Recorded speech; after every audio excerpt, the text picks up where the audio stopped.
Apakah kalian pernah mendengar cerita bahwa bencana gunung meletus disebabkan oleh penunggunya yang sedang marah?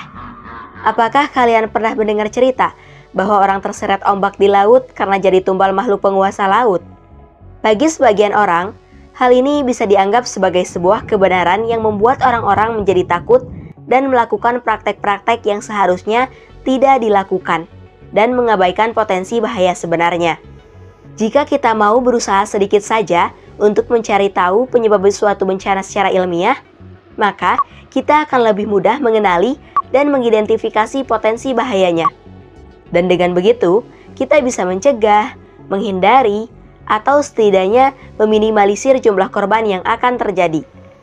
Tapi, tentu saja hal ini akan susah jika suatu komunitas sudah terbentuk dengan kuat kepercayaannya terhadap hal-hal yang bersifat mitos.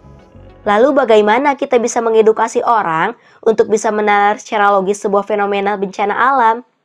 Salah satu cara untuk menalar fenomena alam secara logis dan ilmiah adalah dengan memberi contoh perbandingan yang sudah ada sebelumnya. Tentu saja, agar sesuai dengan negara kita yang banyak sekali cerita mitos dan legendanya, maka kita akan mengambil contoh dari salah satu wilayah di dunia yang juga dipenuhi mitos dan legendanya yang terkenal, yaitu Yunani. Di Yunani, terdapat suatu pulau yang bernama Kreta, dan pulau tersebut adalah salah satu wilayah di dunia yang mengalami banyak sekali gempa bumi. Ya, meskipun penduduk Kreta modern sekarang sudah menyadari bahwa gempa bumi tersebut adalah sebuah fenomena alam, tapi di zaman Yunani kuno, gempa bumi selalu dikaitkan dengan salah satu makhluk mitologi Yunani yang populer, yaitu Minotaur. Di dalam mitologi Yunani kuno, Minotaur adalah makhluk bengis berbadan manusia, tapi berkepala dan berekor banteng. Minotaur adalah anak dari Ratu Pasifae dan banteng ajaib ciptaan dewa laut Poseidon.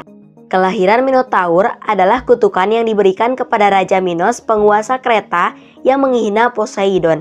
Minotaur yang tumbuh besar, kuat, liar, dan memangsa manusia akhirnya membuat Raja Minos membangun labirin besar di bawah tanah untuk mengurung Minotaur.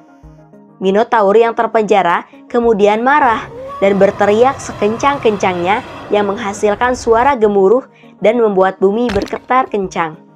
Untuk meredam kemarahan Minotaur ini, penduduk Kreta kemudian memberikan sesembahan berupa 7 gadis dan 7 pemuda untuk dimakan Minotaur setiap tahunnya.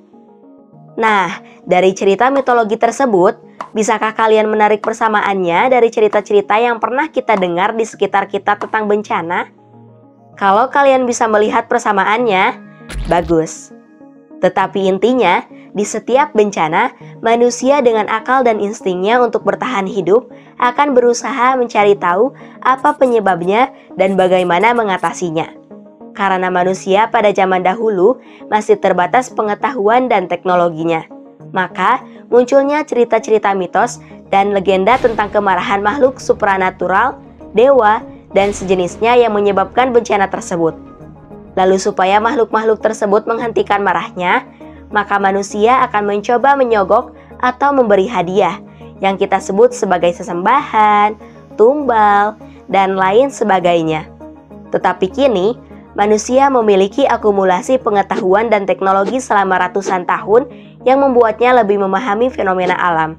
Dengan pengamatan dan pengukuran yang dilakukan secara ilmiah, manusia mampu menghitung daya rusak sebuah bencana dan mempelajari karakteristiknya untuk meminimalisir jumlah korban yang akan terjadi.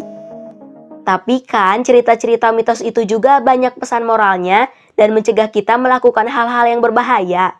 Memang benar dan tidak ada yang menyalahkan hal tersebut. Tapi seperti yang telah dijelaskan tadi, bahwa insting manusia adalah untuk bertahan hidup.